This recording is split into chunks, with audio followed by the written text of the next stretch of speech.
Mr. Nate by Roger Hart. Little Miss Nate was a very tiddy person, probably the tiddiest person in the world. She lived in a two-pin cottage. It was called two-pin cottage because she kept it as neat as two pins. She just could stand a mess. Every day she spent all day flushing and dusting and cleaning and making sure that things were in their proper place. One morning, little Miss Knight woke up in her bedroom at Two-Pin Cottage. She looked out of her bedroom window. It had been raining during the night, and there was a puddle in the middle of her grand path. Oh, she gasped in horror and rushed outside with the dust. She mopped up every drop of petal.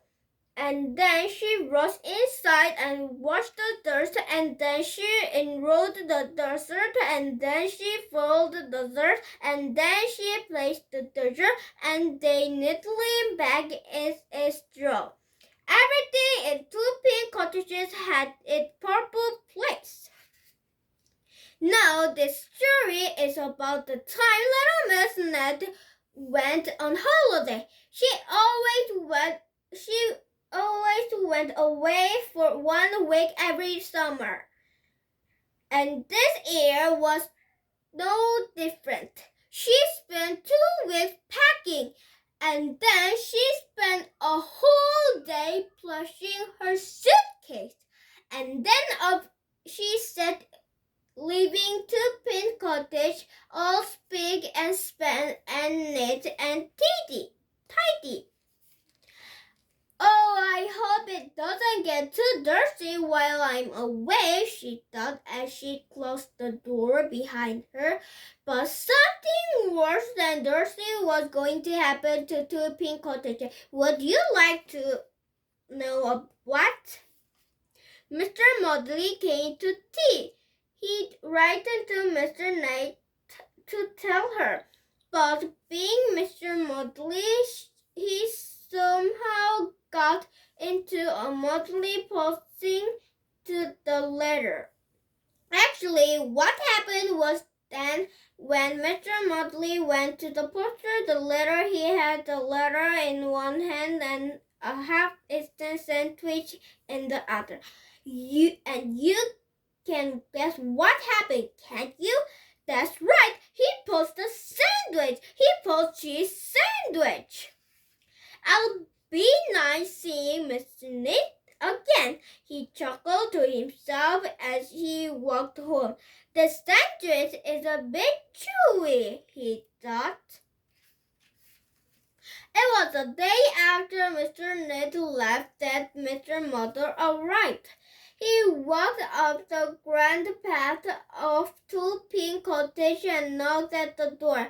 No reply. Goodbye, he shouted. It should have been hello, but he isn't called Mr. Nobley for nothing. Nobody home? He called. He pushed open the door. Oh dear, he thought as he looked around. Nobody home. Never mind, he thought. I'll make myself a cup of tea and wait for Mr. Maid.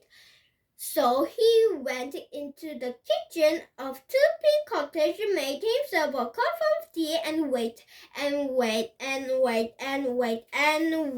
home. Little Miss Nest stepped out of taxi outside Two-Pin Cottage. This was a lovely holiday, she said, paying the taxi driver, but it's nice to be home. She walked up the grand path and went in through the door. Not too thirsty, she said to herself, looking around. I think I'll make myself a nice cup of tea before I start unpacking. But making tea after Mr. Muddy was inside quite as easy as it sounds. Little Miss Net Evan eventually found the teapot not in its proper place in the refrigerator, and she inadvertently found the milk not in its proper place in the teapot, and the tea in the sugar bowl, and the sugar in the milk jar, and the cup in the oven, on a sausage in the bread bin. But could she find the teaspoon? She could not. The telephone rang. Little Miss Net picked it up. "Hello," she said.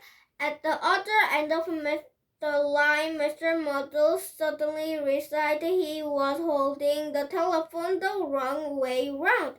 He turned it the right way round. "Goodbye," he said. "Who's that?" asked Mr. Net. "It's you," replied Mr. Muddley. Mr. Net thought, "It's Mr. Muddley, isn't it?" she guessed. "Yes," replied Mr. Muddley, getting it right for once. "And you paid me a visit while I was away on holiday, didn't you?" she guessed again. "Yes," replied Mr. Muddle, getting it right for twice. Can I come and see you now you're back?" "I suppose so," sighed Mr. Net. "Goodbye." "Hello," said Mr. Muddle, and put the phone down. Little Miss Net sighed a heavy sigh and sat down in the armchair next to the telephone. "Ouch!" She looked underneath the cushion.